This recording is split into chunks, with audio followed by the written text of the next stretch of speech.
What's going on? You know who it is. It's the Bruce Jordan, the Michael Jordan Hotels. We here at Paramount, and we got the Nipsey Hussle of the hotel brokers game.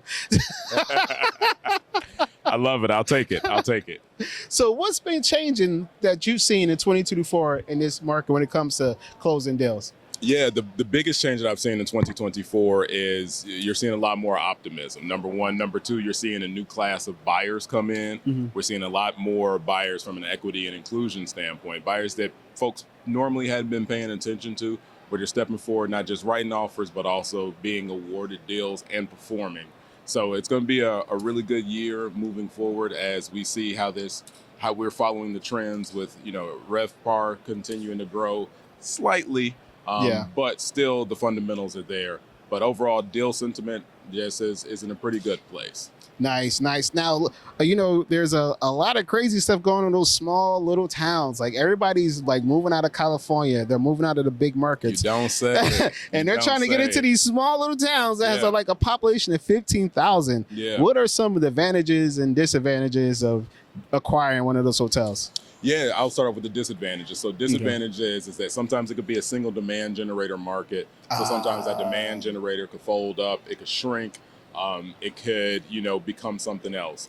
As sometimes you may not have a full understanding of what's going on in the market and why that hotel is for sale if it doesn't have a robust amount of demand generators, right? The positive side is that usually it's a lower price point. Mm-hmm. And then a lot of times the municipalities can be a lot more friendlier to work with because commerce is extremely important to them. So they really need for the businesses to be successful. So they're looking to work with business owners and entrepreneurs and that type of stuff. So you can find some success there where it could be a diamond in the rough.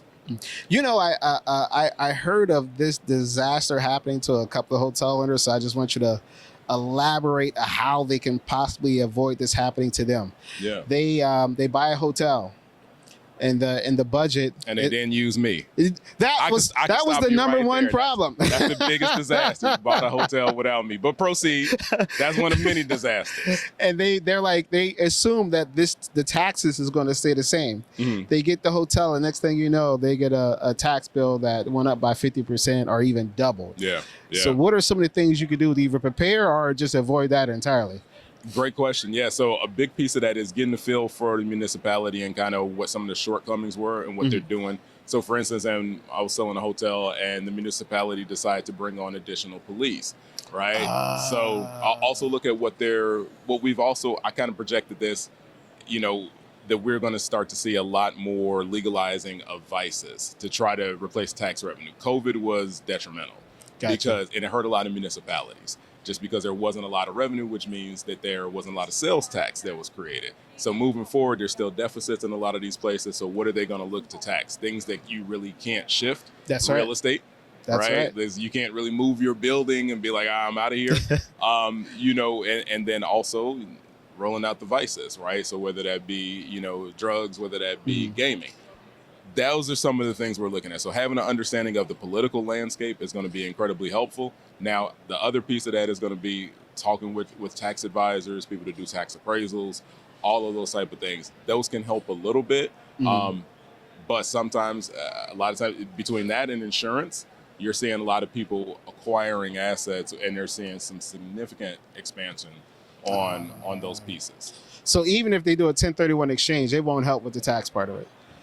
Well, that is two different types of taxes. Okay. Right. So Uncle Sam, Uncle's vicious. He need his bread every time and all of it. And he got multiple hands out. That's right. Right. So you can avoid that from the capital gain side. But again, there's going to be transactional taxes on the municipality side.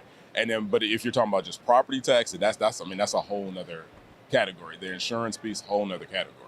It costs to own and operate and just have these portfolios of multi-million-dollar assets. So those are all going to be pieces that are going to be important to consider.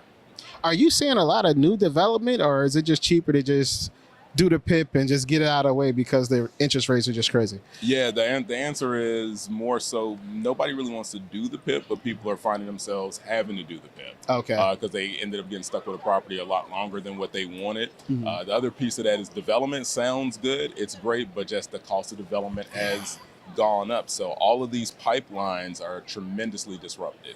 where we thought that if you signed on a deal to develop it and it was going to be $120,000 a key in 2019, but in today's money it's like $160,000, that might blow up your deal.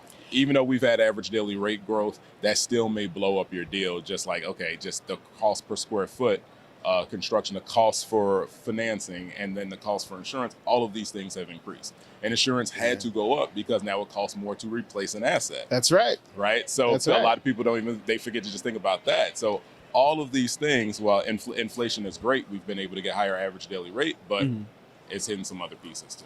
Well, man, what happens if that happens to your deal? Like, is the deal just over, or you just gotta adjust your capital stack? Or like, there's a myriad of levers that you can pull. You can obviously go to pricing and say, okay, we thought we were going to be able to acquire this at 8.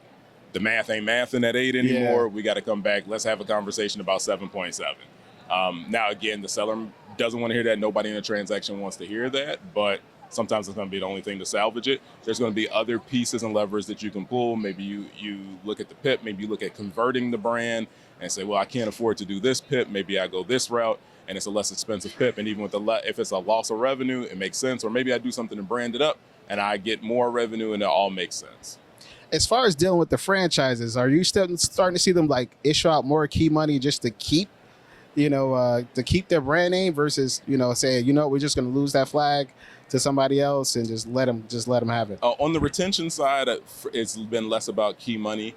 It's been really more so about asset specific, right? So if it's an asset that's highly valuable to them, where they really want to be in that market, high barrier to entry, or it's a big box where it just produces a lot of franchise fees, there's some good conversations to be had. So if the market might be tertiary and it's not performing well, then you just don't have a lot of leverage to try to get them to retain it. All the brands understand that they're going to be growing through basically reflagging and retention. Retention is going to be crucial right now because, to your point, like we just talked about, development is super expensive to develop. Yeah. So if you're selling a ground up development, flag right now, and it's not economy extended stay, like it's, it pencils out, it makes sense. But again, those numbers keep shifting, so people are looking at it a little bit differently. So in order for brands to maintain their profitability, retention is of the utmost importance. Absolutely. Absolutely. Listen, you heard it for the master. The master first. How can everybody get in touch with you? At HipHop Hotel Broker. Hit me on IG. At LinkedIn, Omari Head. You know what it is. You know the flavor. Appreciate the opportunity. Anytime. All right, man. Appreciate you. Peace, brother. All right. And this is Bruce Jordan signing out. This episode was brought to you by the Hotel Revenue Bible, the #1 hotel revenue book that has ever been written.